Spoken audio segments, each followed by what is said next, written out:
भारत नेपाल के बीच drugs mafia का सरगना नेपाल में पकड़ा गया है। इटालियन सरगना और भारतीय मूल के कई नागरिक नेपाल और भारत अंतर्राष्ट्रीय षड्यंत्रों में शामिल हैं, जिसका खुलासा हुआ है।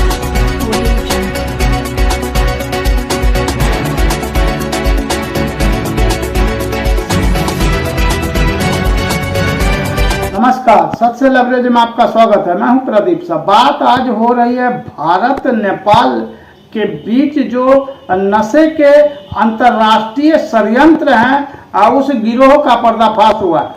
भारतीय क्षेत्र के भी लोग इस धंधे में शामिल हैं। इससे पहले अभी धरान में एक सब्जी कारोबारी जो कि जोगबनी भारत के निवासी थे, वो विकास भगत, उनको काठमांडू में गोली मारकर लेन देन, जो ड्रग्स का लेन देन हो रहा था काठमांडू के एक होटल में, वहां गोली से घायल होने के बाद गिरफ्तारी हुई। उसके बाद से नेपाल कंट्रोल ब्यूरो जो है एनसीबी नेपाल के द्वारा काफी गुप्त ढंग से बड़े पैमाने पर जो अनुसंधान हुए हैं, इसमें एक बड़ी उपलब्धि हासिल हुई है।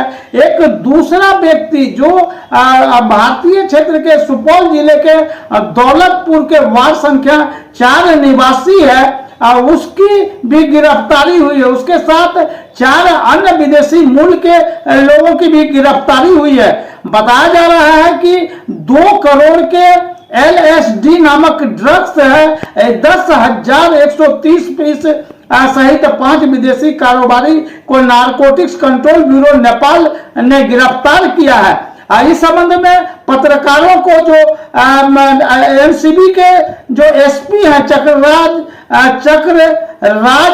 जोशी, उन्होंने बताया है कि राजधानी काठमांडू के ठमेल इलाके में एक नेपाली नागरिक सुगम मैनाली के पास से जो इस टीम को 7 पीस LSD नामक ड्रग्स मिला था, इसकी गिरफ्तारी हुई थी। उस वक्त उस गिरफ्तारी को काफी गुप्त रखा गया था और पूछताछ और अनुसंधान के क्रम में एक अन्य व्यक्ति, मुखिया गुरुंग नामक व्यक्ति को पकड़ा गया।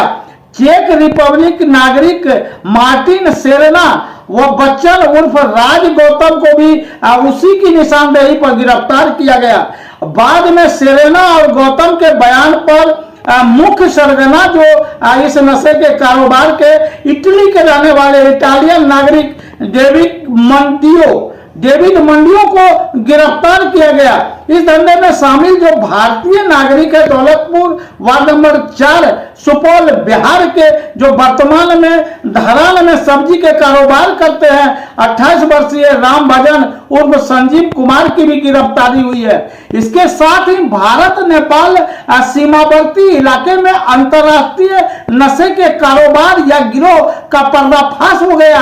आज ही एसएसबी की 56वीं बटालियन जो जोगबनी में तैनात है, उन्होंने भी आज 9 लोगों को गिरफ्तार किया है। नशे के जो ब्राउन शुगर के साथ गिरफ्तार किया, जिसमें 7 लोग तो सीमा पार नेपाल के विराटनगर के, जिसमें एक महिला भी शामिल है। इसके अलावा 2 भारतीय लोग हैं जो जोगबनी के निवासी है।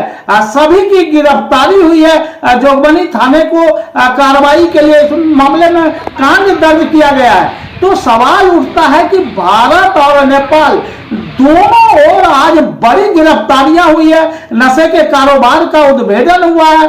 तो समझा जाता है कि भारत नेपाल सीमावर्ती इलाकों में विदेशी षड्यंत्रकारी लोग नशे के कारोबार को फैला रखा है। गहरी जड़ें जमा रखी है नेपाल में नशे के कारोबारी। अंतर्राष्ट्रीय षड्यंत्र है, इसमें विदेशी मूल के लोग, इटालियन मूल के लोग मुल्क सरगना के रूप में सामने आ रहे हैं।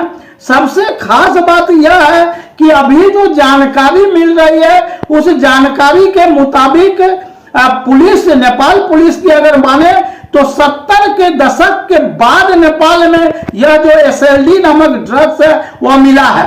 और पुलिस के अनुसार 1960-70 के दशक में हिप्पी के द्वारा नेपाल में LSD ड्रग्स लाया जाता था, लेकिन इसकी फिर से बड़े पैमाने पर बरामदगी होना काफी चिंताजनक है।